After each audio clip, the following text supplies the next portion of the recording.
The University of California has done scientific studies on Shambhavi Mahamudra, the basic practice we teach usually.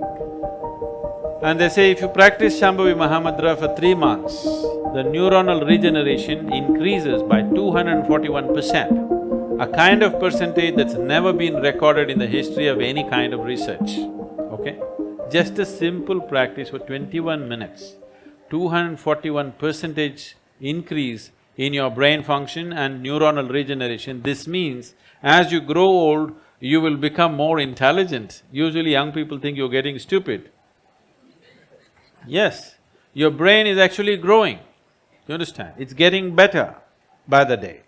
Now there is scientific evidence. We always knew this, but today a meter has to say it. If a man says it, it's not true. If a man says it, it's doubtful. But a meter has to say it, now the meters are saying it. The meters are saying your brain is actually growing by doing a simple 21-minute practice.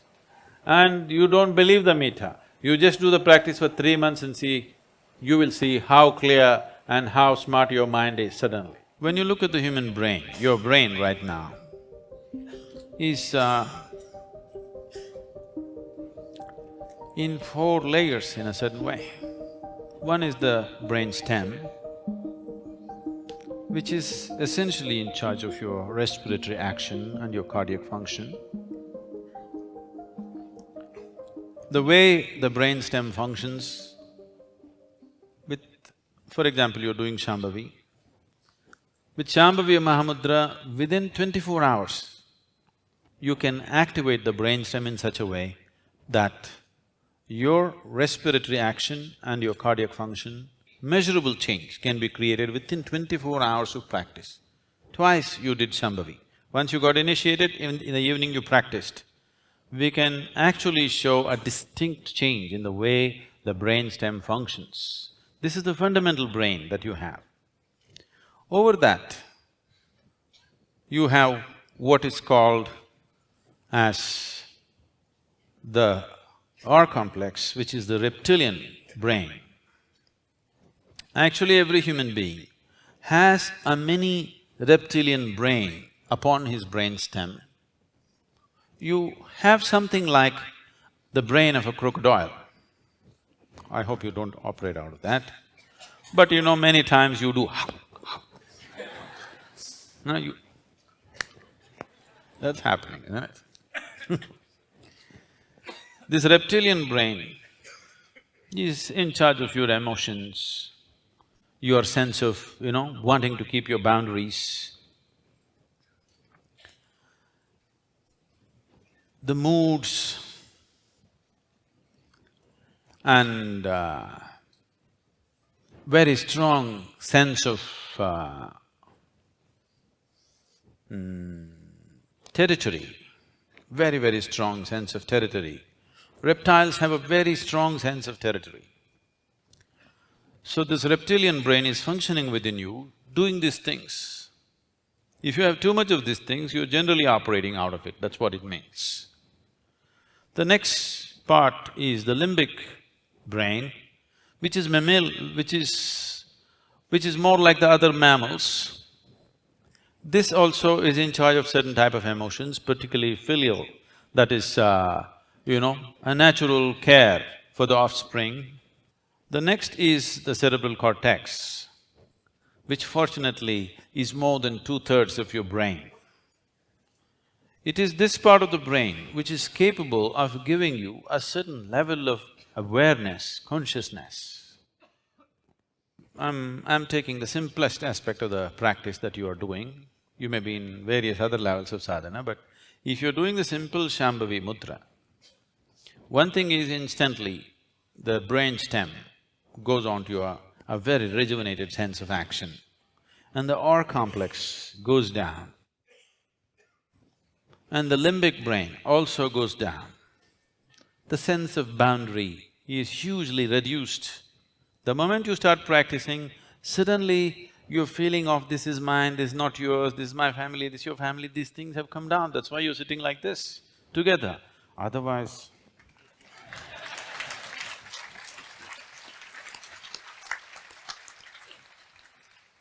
the rituals that were created, but that were practiced in ancient times, were essentially created to transcend the reptilian brain, to transcend that sense of boundary. But later on, the rituals themselves took on the form of exploitation and boundary. Only this community people can come to the ritual, nobody else can come. There was a time if a ritual is on, even if a lizard comes, he must be served. Do you know this? It doesn't matter, even if a beast, a crawling insect comes, you have to serve. So people who are in ritualistic way of life evolved this within themselves. There is substantial scientific evidence that just by chanting certain mantras, your cerebral cortex will be hugely activated and enhanced. There is substantial scientific and medical evidence today about this. We don't need these damn meters to tell us what's happening to us. What's happening to us is happening to us and we know it's happening to us. For thousands of years, we know this is what happens to us, but today, there must be meter reading, otherwise it's not approved.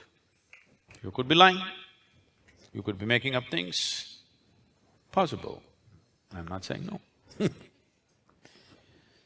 So, to transcend the reptilian and the limbic aspects of the brain, certain rituals, temple rituals were created where there's a certain sense of unity, not by understanding, simply by energy.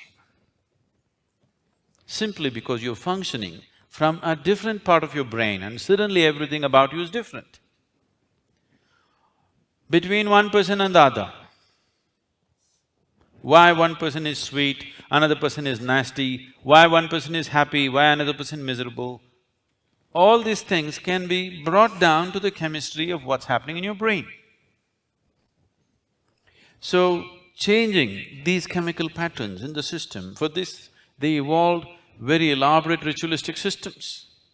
Unfortunately, not maintaining the efficacy of what it is because they're subjective systems, they fell on bad times, people just became commercial and slowly comical. And the very beauty of this ritual became ugly, exploitative, discriminatory. There are ways to do certain sadhana which is more intense than sexuality, which is more ecstatic than sexuality. All dimensions of yoga, one way or the other, are ultimately trying to activate the pineal. Because once it begins its secretion, everything about you becomes sweet and beautiful.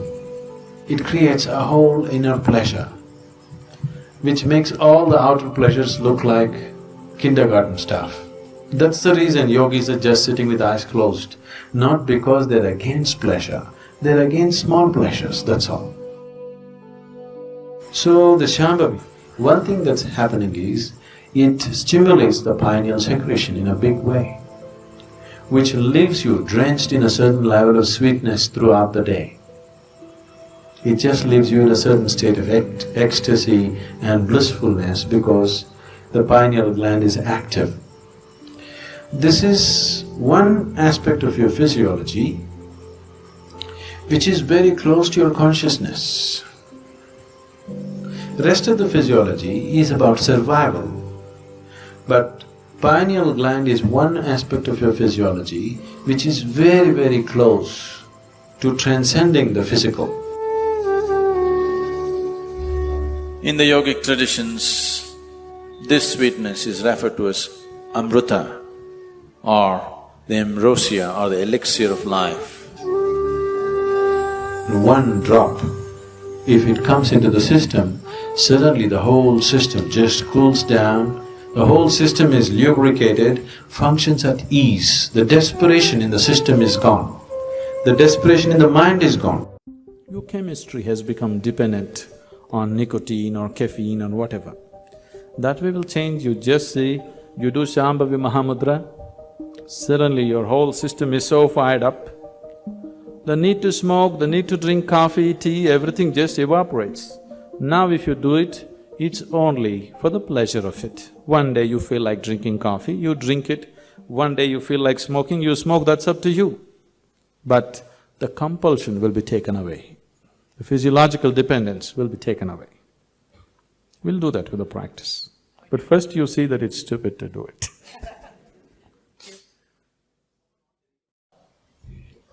We will initiate you into Shambhavi. It's a simple process. There are many ways to do it. This is one simple way. But it's a powerful process. If you sit here, you will see your body is here, your mind is somewhere, who you are is somewhere else. Once there is a space between you and the mind, then what the mind is not doing, what the mind is doing is not even an issue. It is like you're stuck in the traffic jam. You're struggling through the traffic. That's one experience. Suppose you're either standing on Chamundi Hill or you're floating in a hot air balloon and look down at all the traffic. Very peacefully. Traffic. Why? There's a distance, isn't it? When you're in it, traffic is a different experience. From really high up there, sitting in a hot air balloon, you look down, you can't even hear the sounds. Looks wonderful, traffic, isn't it? Yes or no? Because there's a distance. So once there's a distance between you and your mind's activity, mind is not a problem. Mind is a miracle, it is not a problem. And anyway, if thoughts are going continuously, if you're having a mental diarrhea, obviously you ate some bad food, isn't it? Yes. If you're having a physical diarrhea, you ate some bad food, isn't it? If you're having a mental diarrhea, you are obviously consumed something wrong. What this wrong thing could be is, the moment you identify yourself with something that you're not, then you're finished. Your mind is a continuous runs. There is no other way. Do what you want, try as hard as you want, it is not going to stop. If you do not identify yourself with anything that you are not, you know how to be with everything, you know how to use everything, but you're not identified with it, then you will see if you sit here, simply mind will be like this. You want to use it, you can use it, otherwise it'll be like this. Right now your hands are like this, or you're holding it tied up because it'll go all over, is it? No. You can keep it like this. You can keep it like this, you can keep it like this. When you want to use it, you can use it. So it's a useful instrument. Suppose your hands become like this. Some people have become like this. Yes or no? If it becomes like this, you will become ridiculous, isn't it? If it happens to your mind, also you're equally ridiculous. It is just that you are living in the comfort that nobody else can see it. But people can see it. They watch you closely enough, they can see it, isn't it? And whether they can see it or not, that's not the point.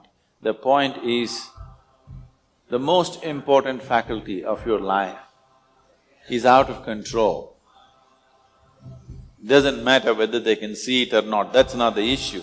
The issue is, the most important faculty in your life is out of control, doing its own rubbish all the time, not doing what you want it to do.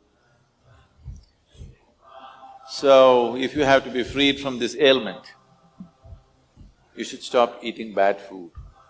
Wrong food or bad food means you're identifying yourself with things that you're not. If you sit here, if you're not identified with this and with this, then you will see everything is just fine. Then your mind will do what you want it to do. Otherwise, it will simply hang there, and that's how it should be. Mind should not be telling its own stories all the time. It should tell the story that you want it to tell, isn't it? Otherwise, it's quite a nuisance. Do you see this body, as we've been going through this again and again to the same point, when it was born, it was so small, now it became this much. Definitely you didn't need any external stretching help to get it to this size, isn't it? That which is the source of creation, what you refer to as the creator, seem to be functioning from within you, isn't it so? Yes? The creator is functioning, that means the manufacturer of this body and this existence seems to be functioning from within you. If the manufacturer is inside, if you allow him to function, fixing small flaws in the body, you think it'll be a problem? So, Shambhavi Mahamudra is just creating a passage so that your innermost core functions. If you allow it to function, the nature of this, in yoga we refer to your innermost core as the bliss body. People have always talked for ages that if you come in contact with God, you will become blissful, Brahmanand. They've been talking about this. See, it's different ways of presenting it. Your innermost core is referred to as bliss body. Now, all we are trying to do is the physical body, the mental body, the pranic body and the etheric body, we are aligning it in such a way so that the innermost core within you, the bliss body, finds expression. The Shambhavi is not creating ecstasy. The Shambhavi is just aligning these four so that this one, the source of creation, finds expression. If the source of creation within you, the creator, finds expression, fixing your heart, liver or kidney, you think it's a big problem? Manufacturer, when he comes out and begins to function, everything is fixed. You will see miraculously, health will become okay. I can show you thousands and thousands of people who come out of their ailments just like that, like a miracle. Is it a miracle? Anything that you don't understand, you will call it a miracle, isn't it? Suppose you don't know what is electricity, and I tell you, you just watch this, I'm going to press that wall and this hall will be flooded with light. Would you believe me? You won't believe me. You'll say, no, such things are not possible. Now if I press it and suddenly there's light everywhere, now you think either I'm son of God, messenger of God or God himself, depending upon which culture you come from. Isn't it? Anything that you don't understand is a miracle in your understanding. Either there is no miracle in life, everything happens between cause and effect, or everything is a miracle. Isn't this life a miracle? You and me sitting here on this round planet which is going at a tremendous speed, is it not a miracle? We sitting here and talking all this nonsense? Is it not a miracle? So if you look at it, if you have eyes to see, everything is a miracle or nothing is a miracle. These are two ways to approach life, these are two forms of yoga. One is to see everything as sacred. Another is to see everything as utter nonsense. But now your problem is, what you like is sacred, what you don't like is nonsense. That's a problem, that's a trap. Everything is sacred, this is a beautiful way to live. Everything is nonsense, that is also a very beautiful way to live. What these people are sacred, these people are nonsense, this will destroy you. So, is it necessary to do the Shambhavi Mahamudra to get enlightened? Isn't there another way? It is not that because of Shambhavi you get enlightened. No. We are just trying to create the necessary atmosphere in the body, in the mind, in the energy system, so that flowers can bloom. If I put manure, will a flower bloom? No. But yes, isn't it? Will manure produce a flower? No. Will water produce a flower? No. If I peck at the ground, will it produce a flower? No. But if you do all these things, you do have flowers, isn't it? Just like that. So, when I do Shambhavi, why am I not freaking? There are various aspects to this. To put it very simply, is it my karma? Yes. So is it my bad karma? No. It is your family's good karma. That you don't freak in the morning. It's your neighbor's good karma that you don't freak in the morning.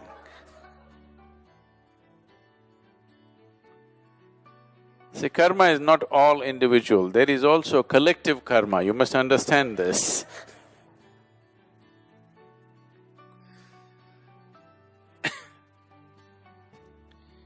So, if there is no experience at all, I don't think you would have carried on for 2 years. It is just that fireworks are not happening, you know. What's happening to somebody else is not happening to you. That's all the question is. So as you've been told, don't compare yourself to anybody, do not expect anything, just do it. It's okay, I expected nothing, I'm doing it and still nothing is happening. If nothing happens, that's the greatest thing to happen. Everybody is working towards that with little something and something and something.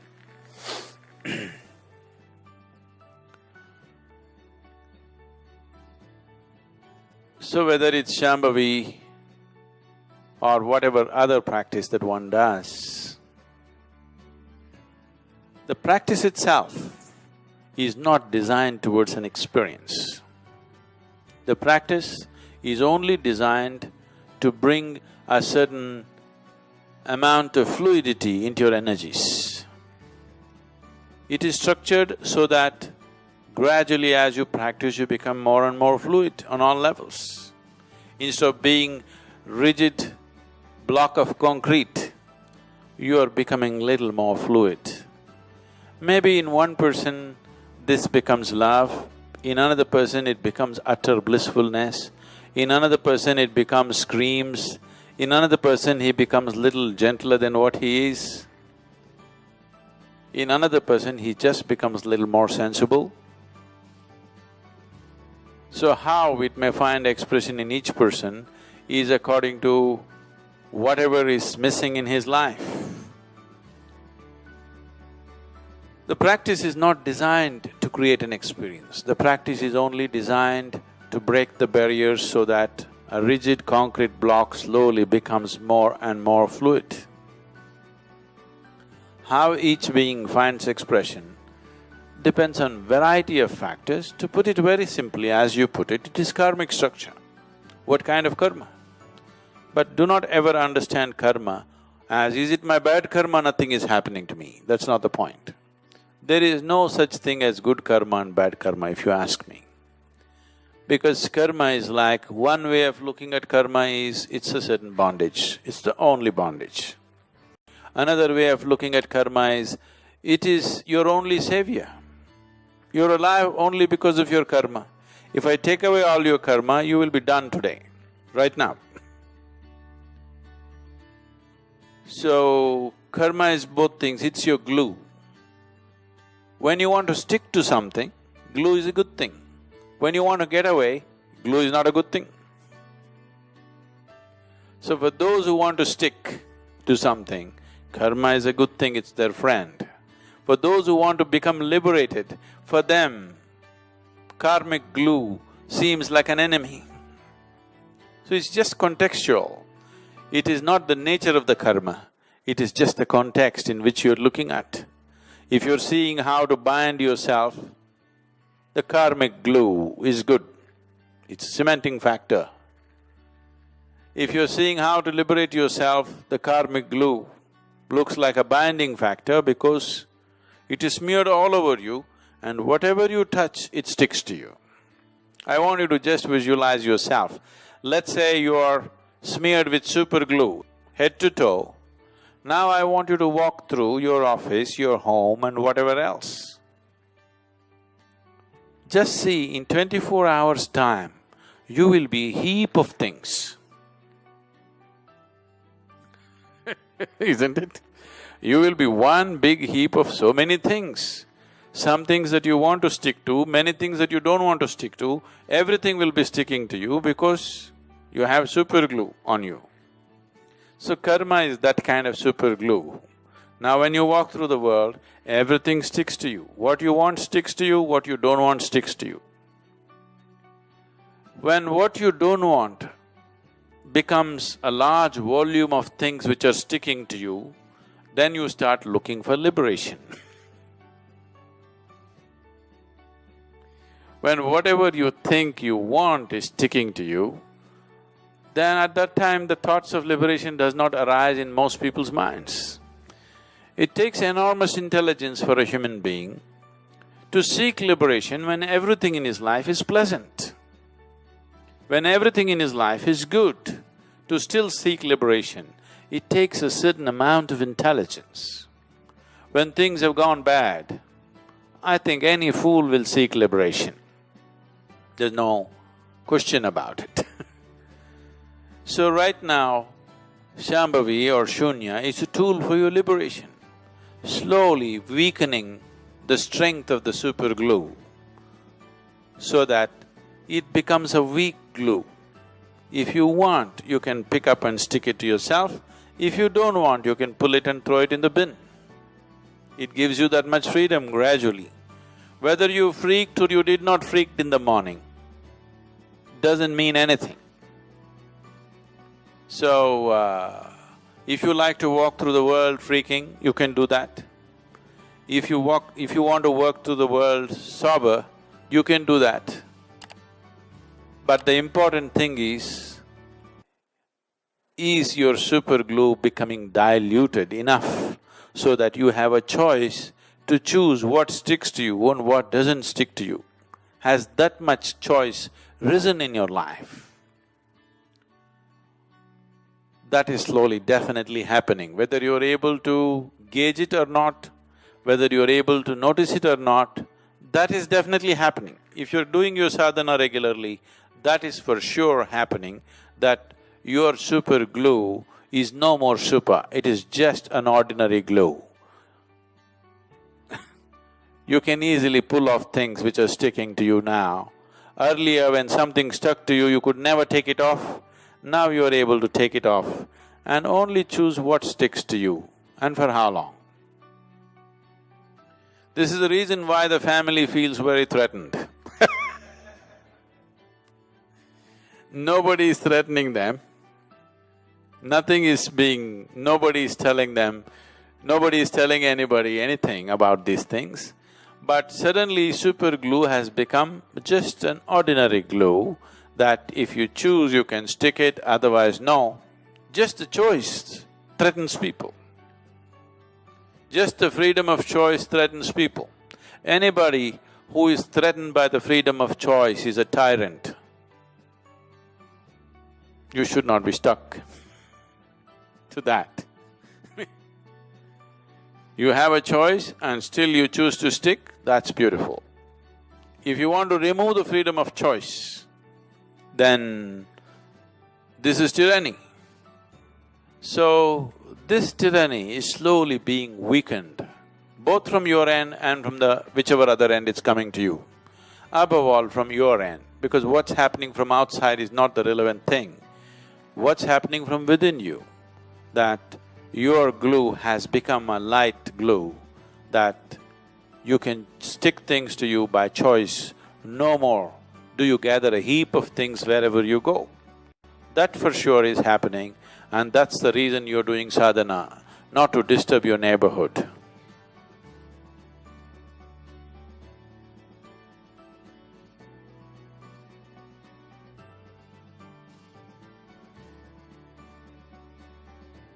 If we want to live well, both externally and internally, how well we live here simply depends on how well we manage our surroundings and how well we manage ourselves. Fundamentally, life is management. If you don't know how to maintain your body, your mind, your emotion, your situations, your life in general, your home, your communities, nations and the world, the quality of our life is just how well we manage things with ourselves. But generally, we are thinking of management, we are applying ourselves to management only in terms of business management or industry management or… Generally, we are talking management only with economic situations, not life as a whole. Anywhere you go today, people are talking stress management. Especially a few years ago when I first went to United States, wherever I go, people were talking stress management. I could not understand why anybody wants to manage his stress. I can understand you want to manage your business, your finance, your family, your property, whatever, but why would you want to manage stress? It took me a while to understand these people have come to the conclusion that there is no other way to live. Somehow people have come to the conclusion that if you do things in the world, you're bound to be stressful. One is not stressful because of what they're doing. One is stressful because he's a bad manager of himself. He doesn't know how to manage his own systems. That is why he's stressful. It is not the nature of the job which makes one stressful. You ask a chaparasi, he is also stressful. You ask the top executive, he is also stressful. Everybody believes their job is stressful. No job is stressful. If you have no control over your own systems, you will be stressful, whether you do something or you don't do anything, isn't it so? See, management means… fundamentally, management means we want to decide the course of our destiny. That's management, isn't it? We don't want to live here by accident. We want to take our lives where we want to go. That's management, isn't it so? If you're managing by accident, you are not a manager. Without you, things will run better. So once you say, I'm a manager, that means somewhere you have decided that you want to go in a particular way. You want to have a certain kind of situation, both inward and outward. So everybody is a manager in his own capacity, but in different levels and different types.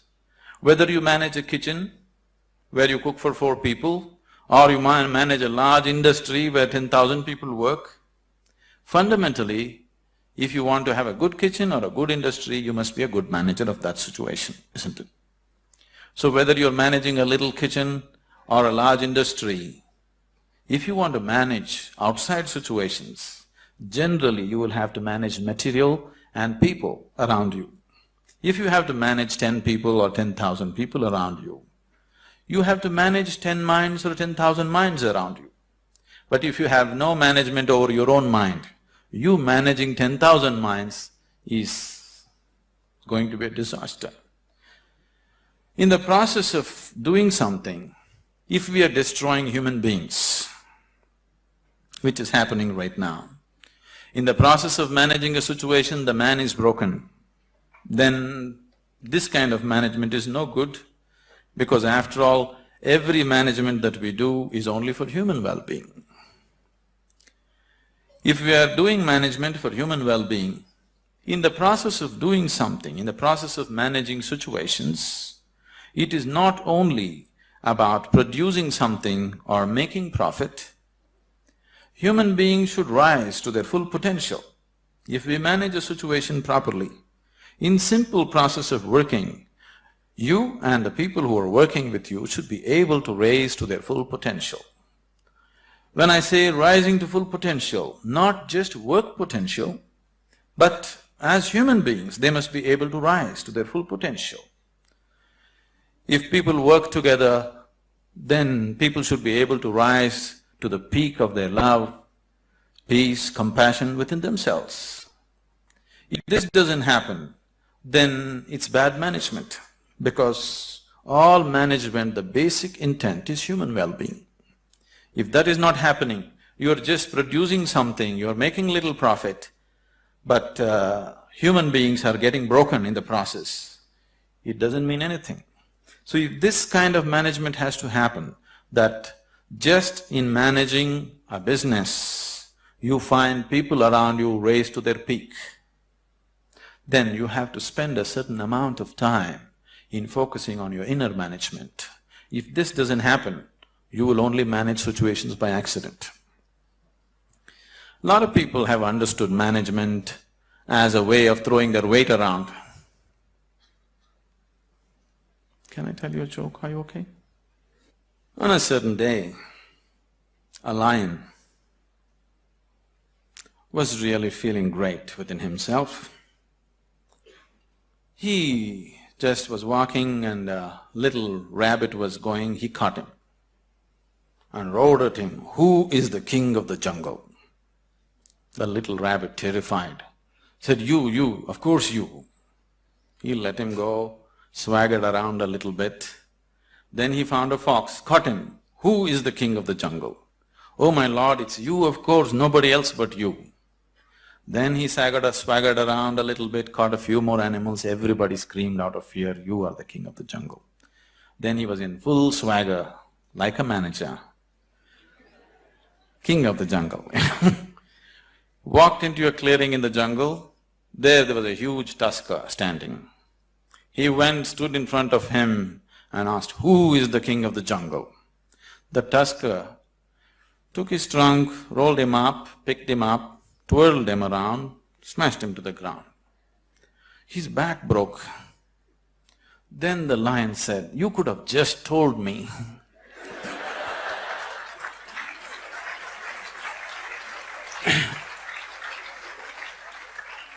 But the tusker said, "You see, I had to make my point."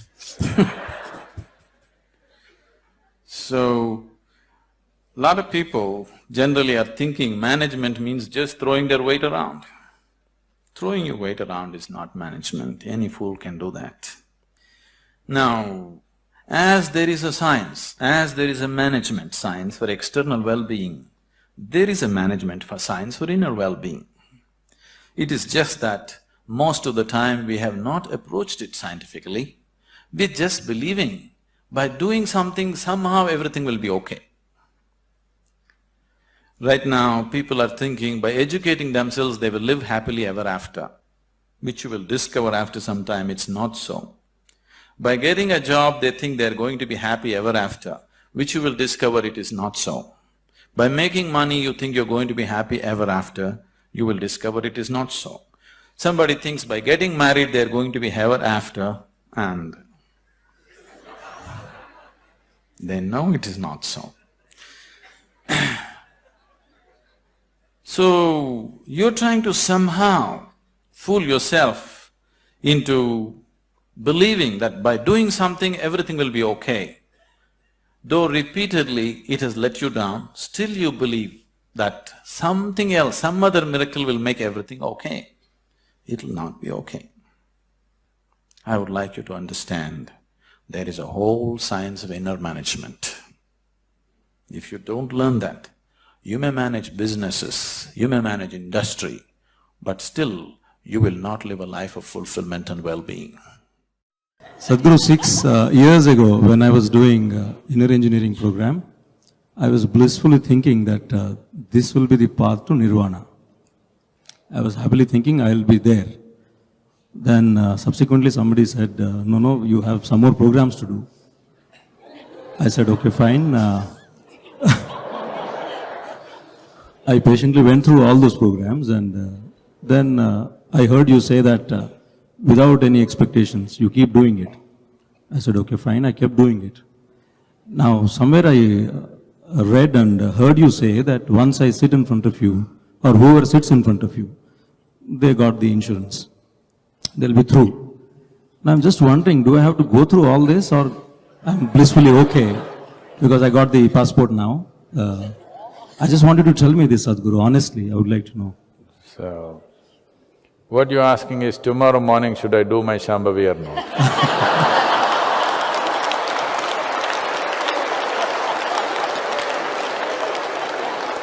You must do it, you must do it, you must do it. So, you must understand what is nirvana. Nirvana means non-existence.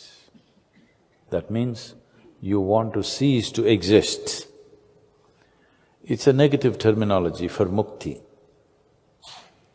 We have used this type of word, terminologies, both… The yoga uses both positive and negative terminology. But Gautama used only negative terminology because he's just on the job. He doesn't believe in aesthetics of life. He wanted to turn the whole world into monks, you know. He wanted to turn the entire world into monks. He did not allow women into his sangha because he thought, if he turns all the men into monks, women are fixed anyway.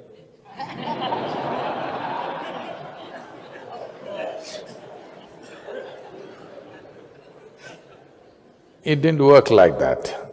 He underestimated life. Anyway, the word nirvana means non-existence.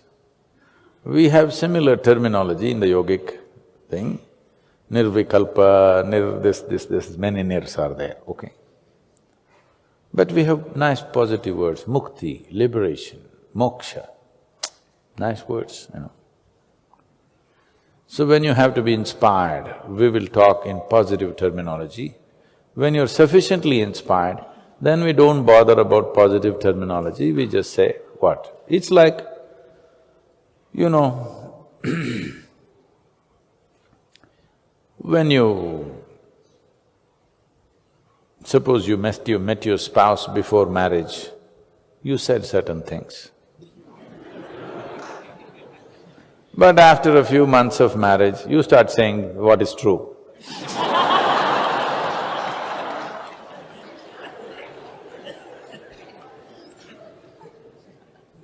That's why the comments at home is something that you must carefully listen because they may be very true. They may be sometimes very prejudiced, but there may be a certain basis of truth to all this. It is just that you may have many facets, but one particular facet is what they might have caught on with.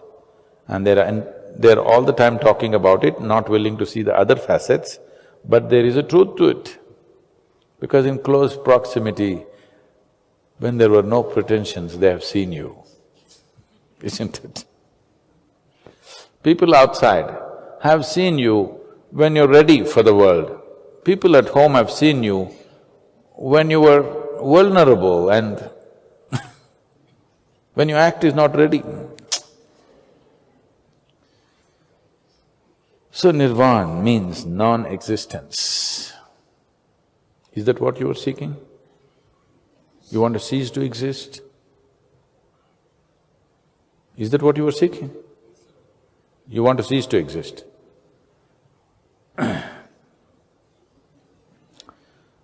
Wow, what's happening at home? Because many times when certain things happen at home, you want to cease to exist, isn't it? If it gets very bad, initially when the other person matters to you, when some things go bad, you want to cease to exist. After some time when things get bad, then you want that person to cease to exist.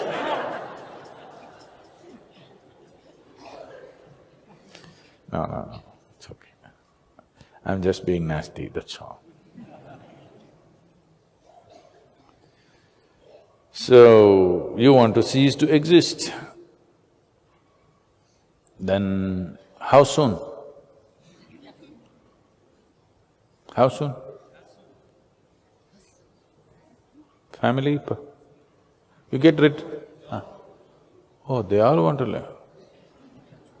Then you must be the cause.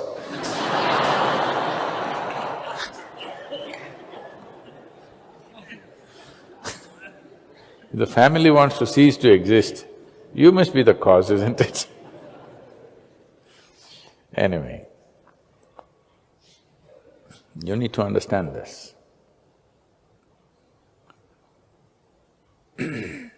Life has come, when I say life, this life has come with various dimensions of infrastructure. Physical infrastructure, a certain level of surface software which we call as prarabdha, certain deeper software which we call as sanchita, and much deeper software which is in the layers of Vijnanamaya Kosha. There are different levels of infrastructure which makes this life what it is. So these different levels of infrastructure have to be dismantled entirely if this has to cease to exist. If you just dismantle the physical infrastructure, the other things are still there. Dismantling all that, subtler infrastructure which has far more integrity than the physical infrastructure. Physical infrastructure is nothing, one knock on the head, it'll break. But the rest of the infrastructure is not like that. It is much more subtle and much more tenacious. And you're generally not conscious what is the nature of that infrastructure, so you can't dismantle it. So when I said, if you sit with me for one moment, genuinely, not thinking about tomorrow's nirvana, genuinely, if you sit with me, then you don't bother about all these things, just live your life. Do your morning Shambhavi, do little Hatha Yoga, live your life. Why? Because this is to equip you for life. You want to leave soon, then there's another kind of sadhana we can do, but I'm not willing to do because I'll be in trouble in today's world. So we do sadhana to a certain pitch. You played the snake and the ladder game. What do you call it in Telugu? Huh?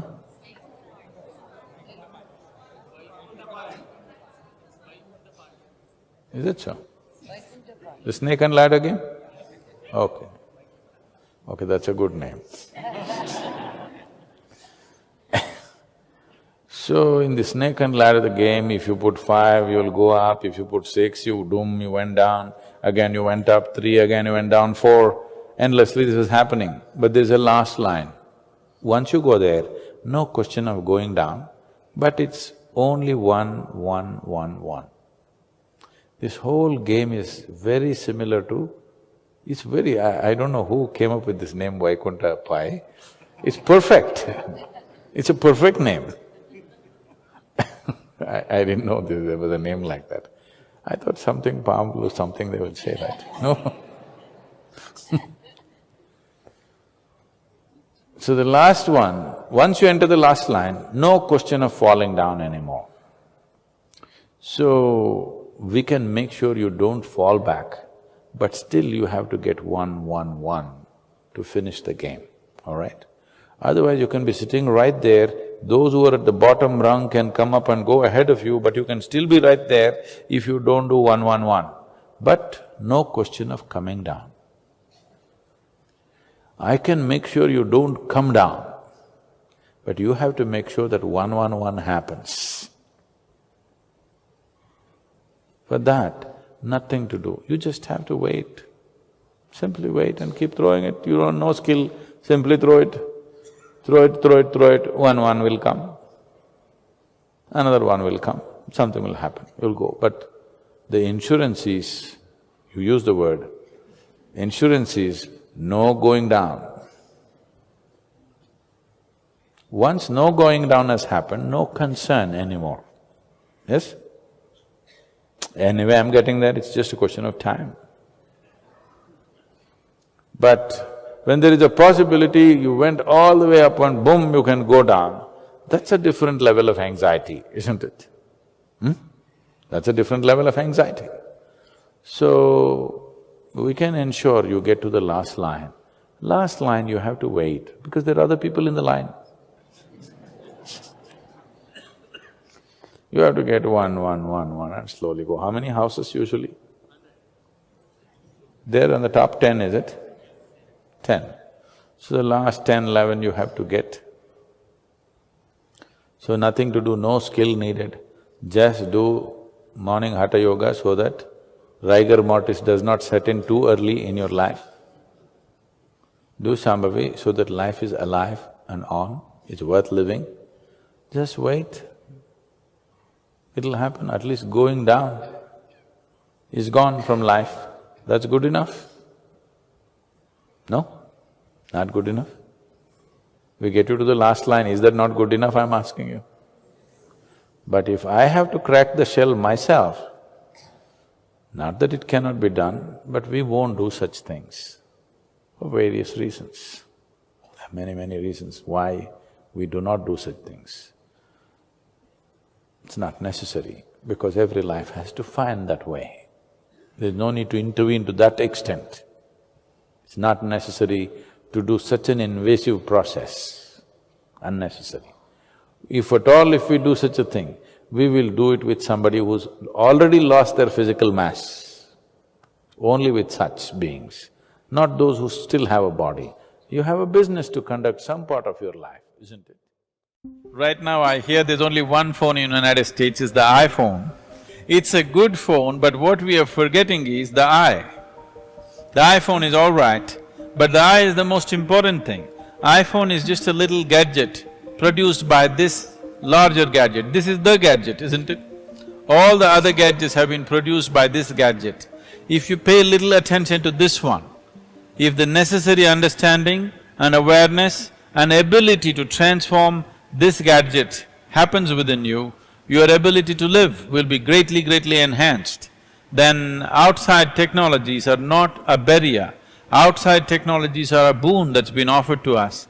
But the boons that have been offered to us are turning into curses in people's lives simply because they have not taken care of this one.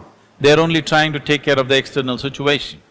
We have done a lot of engineering in the world outside, and because of this, we have a huge level of comfort and convenience in the world today. The kind of comfort and convenience that no other generation of people could have ever imagined, that level of comfort and convenience we have. Though we have this, though we are the most comfortable generation ever on the planet, we cannot claim that we are the most peaceful generation, we cannot claim we are the most joyful or loving generation on the planet for sure. So in many ways, this generation is becoming the most neurotic generation or most complaining generation because we have taken care of the outside, but we have not taken care of the inside. The world is engineered the way we want it, but are we engineered the way we want ourselves to be? So there is a certain way to engineer our system, to make this body, to make this mind, to vary chemistry within us the way we want it. If our wish to be is to be blissful, to make the world blissful it would take too many things. But to make this one person blissful, a willing person, somebody who wants to be blissful, it shouldn't be difficult at all. But this has not been done because people have never paid attention to the mechanics of how a human being functions and to engineer that the way we want it. So these are technologies for inner well-being. Everybody wants health, peace, blissfulness, but these are simple things. Why these things are not happening is we have never paid attention to the inner mechanism of what a human being is. To pay attention to that and to create it the way we want it, this is inner engineering.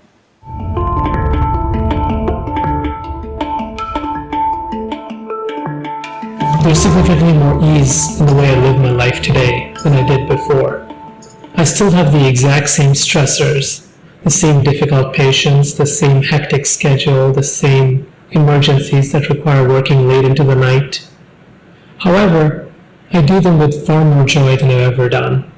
In fact, my efficiency at work is far greater now than it has ever been, and my stress level is lower than it's ever been. I've always been one of those people with so much energy, and I've always had lots of trouble sitting still. My parents didn't know what to do. They put me in track, and I ran so I could run it out. But always, whenever I would just sit, it would be no more than a couple minutes. So after I took inner engineering, I've been able to really be much calmer and be more content within myself and be able just to be wherever I am and not be thinking, I need to do this, I need to run around and do this. I lost 40 pounds. My cholesterol went from 210 to 149, and my blood pressure is a lot lower, and my lifelong allergies have completely disappeared. Inner engineering gave me the gift of the moment. That joy is there now. There is a sense of appreciation in very small things. We will teach a certain process which is known as the Shambhavi Mahamudra. This is a way of activating your energies in such a way that the very fundamental chemistry in your body will alter itself within a matter of 2 to 3 weeks. One can even measure this in the laboratory, such experiments have been done. How the blood chemistry changes within 3 weeks of practice has been recorded, and you can make your chemistry a chemistry of blissfulness. Once your system comes to absolute ease, there will be no disease. What is being taught is a scientific process. Step by step it will be taught. We need 28 hours to impart this, 28 to 30 hours of focused time. So it takes that much time to practically and experientially impart this. One aspect of the program is to bring a deeper understanding to their own system, to their physical system, to their energy system, to their chemistry, to their emotional aspects of them, and also the psychological structures. Once they understand few basics, then we teach methods with which they can make these dimensions within themselves in a conscious manner. It was a wonderful experience. I'm a physician and I can't tell you how much it's going to help me with my stress and also be able to incorporate in my practice too. It was beyond my words. That is the most important and most needed element in here for the human being. I think this is one of the best things that has happened to me. Like, I meditate, but so I was expecting a few things from this course, but whatever I got was way better and way bigger than what I had expected. So I think it has changed my life in a fundamental way. Beautiful. It was excellent. I love it. Yeah, it's very inspiring. It does not demand any lifestyle changes, it just takes only 21 minutes of your day. If you're willing to dedicate 21 minutes of your day to this simple process, it has been life-transforming for millions of people. This is not a religion, this is not some kind of a teaching, this is not a philosophy, this is a technology. One has to just learn how to use it. Like how you learn to use your iPhone, similarly you learn to use this eye to its optimum level, to its fullest capacity.